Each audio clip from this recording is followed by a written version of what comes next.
had a pretty big group at that time, and it was, I remember everyone being really struck by the statistics. I think it's not something people aren't necessarily used to talking about, suicide prevention in schools.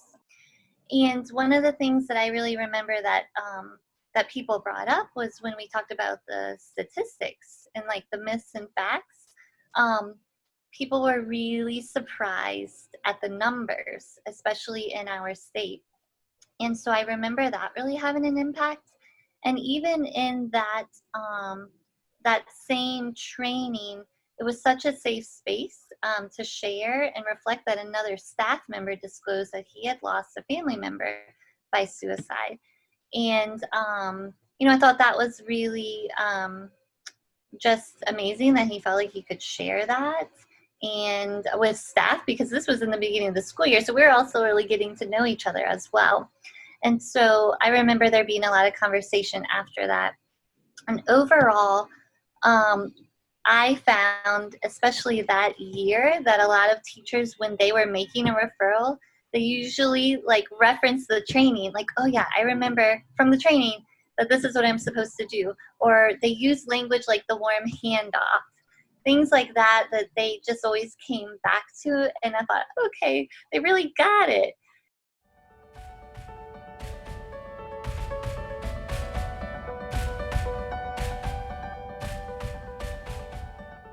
I should say, when I first started here, I was just introduced to Project Fleur-de-lis, and I was green, brand new to the profession and to the school.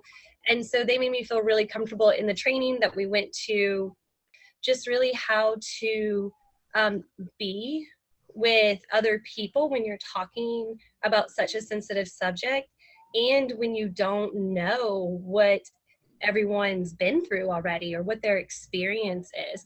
So you're trying to help the staff, understand how to be around students in this sensitive situation, yet you have to know how to be around them too as well while you're offering this training, right?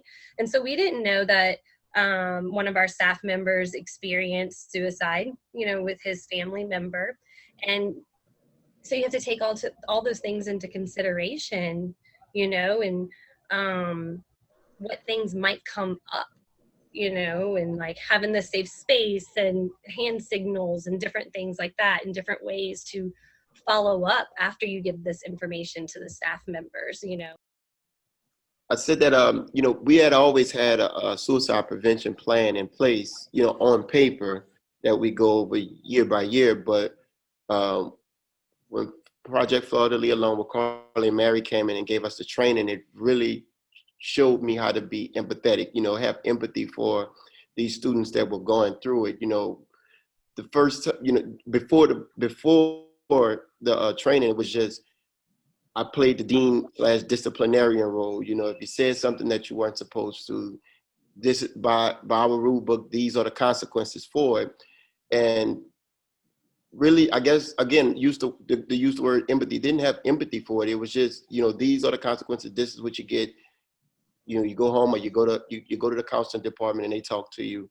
And then when I had the training and, knew what to look for, and knew that these kids still have feelings, they're still human, and what triggered these feelings and thoughts, and knowing that it's just not coming from a place of anger, or, it can be coming from a million other places, it kind of showed me, okay, I need to back off, and I need to know that this can be me in this situation. So again, this is still a Carly / it's a counseling department situation, but in the meantime, I do know how to deal with the basics, what to talk to them about, how to try to not quiet them, how to calm them down in that situation until I can hand them off to Carly or Mary and they can go deeper into it.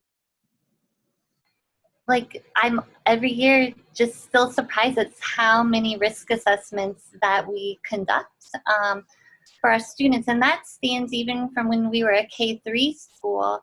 And I think a lot of people were surprised by that. We had a lot of new young teachers, and I'm just so glad people knew to come to the social worker at the time, but we are so much more equipped, and it really is all because of Project Fleur-de-lis and Partners in Prevention around just quality of training we've been able to deliver, the knowledge and information that I have as a clinician about how to really carry this through as a school.